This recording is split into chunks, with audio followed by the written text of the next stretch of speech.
नाही, कॉक्रोच पार्टीला नाही, हा जनतेचे आंदोलन आहे. आता हा सीजेपी वर्सेस बीजेपीचे आंदोलन झालेलं नाही, तर हा जनतेचे आंदोलन आहे, जनतेसाठी केलं गेलेलं आंदोलन आहे.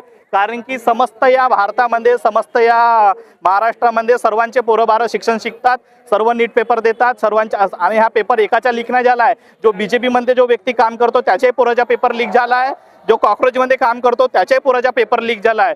तर हा जो आंदोलन आहे हा सर्व समाज माध्यमांचं आंदोलन आहे, देशाच्या फ्युचरचं आंदोलन आहे, सिस्टम फेल्युअर वर्सेस जनतेचं आंदोलन आहे. आणि ह्या आंदोलनाला समस्त लोकांचा पाठिंबा आहे, समस्त ह्या मुवमेंटला समस्त लोकांचा पाठिंबा आहे. आणि या पाठिंबाच्या माध्यमातून आपण धर्मेंद्र प्रधानचा इस्तीफा आपण घेणार आहोत. धर्मेंद्र प्रधान सोबत अकाउंटेबिलिटी, जे सरकारची अकाउंटेबिलिटी राहते त्याच्या विरोधात आपण, त्याच्यासाठी आपण लढत आहोत. ज्या प्रकारे आता 15 दिवसा अगोदर महाराष्ट्रामध्ये टीचर एंट्रन्स टेस्ट टीईटीचा पेपर फुटला होता, तर सम्यक विद्यार्थी आंदोलन या संघटनेने, वंचित बहुजन आघाडीची विद्यार्थी संघटना आहे, या संघटनेने दादा फुसे महाराष्ट्राच्या शिक्षण मंत्री आहे याच्या घरावर जाऊन आंदोलन केले होते आणि त्याला अकाउंटेबिलिटी मागितली होती. तर त्यांनी 8 मागण्या सम्यक विद्यार्थी आंदोलनाने विद्यार्थ्यांच्या मागण्या केल्या.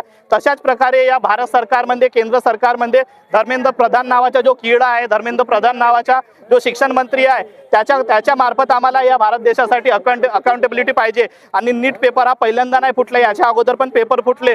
आणि या पेपर फुटीच्या विरोधात पेपर फुटाची जिम्मेदारी जवाब कोण देणार, त्याच्यासाठी धर्मेंद्र प्रधानचा आम्हाला इस्तीफा पाहिजे, आम्हाला त्याचा राजीनामा पाहिजे.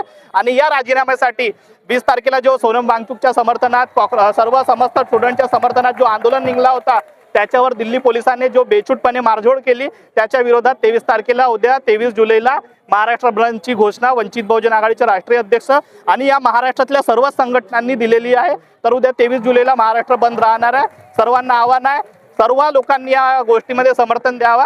जय भीम.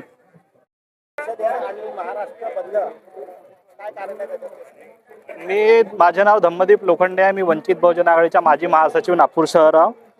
ज्या प्रकारे दिल्ली पोलिसने विद्यार्थ्यांवर बेछूट छर्यांचा गोळीबार, अश्रूंचा वारा, बेछूट पोलिसांनी दंडे बरसवले, त्या लहान मुलांवर पोलिसांनी क्रूरतेने जे अन्याय अत्याचार केला, त्या अन्याय अत्याचाराच्या विरोधात वंचित बहुजन आघाडीच्या वतीने आणि समस्त या महाराष्ट्राच्या जनसंख्येच्या वतीने, लोकांच्या वतीने, समविचारी संघटनांच्या वतीने 23 तारखेला महाराष्ट्र बंदची हाक डॉक्टर बाबासाहेब आंबेडकरांचे नातू, वंचित बहुजन आघाडीचे राष्ट्रीय अध्यक्ष बाळासाहेब आंबेडकर यांनी दिला आहे. कशासाठी दिला आहे तर ह्या मुलांवर जो अन्याय अत्याचार झाला त्याच्यासाठी दिला आहे. दिल्लीमध्ये जो पोलिसांनी क्रूरपणे अन्याय अत्याचार केला, लाठ्यांचा वार केला, त्याच्यासाठी बाळासाहेब आंबेडकरांनी महाराष्ट्र बंदची हाक संपूर्ण महाराष्ट्राला दिली आहे. आणि या हाकेला समस्त महाराष्ट्राच्या संघटना, समस्त छोट्या मोठ्या डिस्ट्रिक्ट वाईज संघटना, शहर लेवलच्या संघटना सर्वांनी साथ दिली आहे. आणि उद्या 23 जुलैला संपूर्ण महाराष्ट्र बंद अशी त्यांनी घोषणा केली आहे. आणि उद्या महाराष्ट्र बंद होणार आहे. आम्ही पिवळी नदी इंदोऱ्यापासून सर्व बंद करत बर्डीपर्यंत येणार आहोत. आणि बर्डी दक्षिण नागपूरमधून, चंद्रमणी नगरमधून सर्व बंद करत बर्डीला येणार आहे. आणि उद्या सकाळी इथे सर्व जमा होणार आहे आणि उद्या महाराष्ट्र बंद होणार आहे.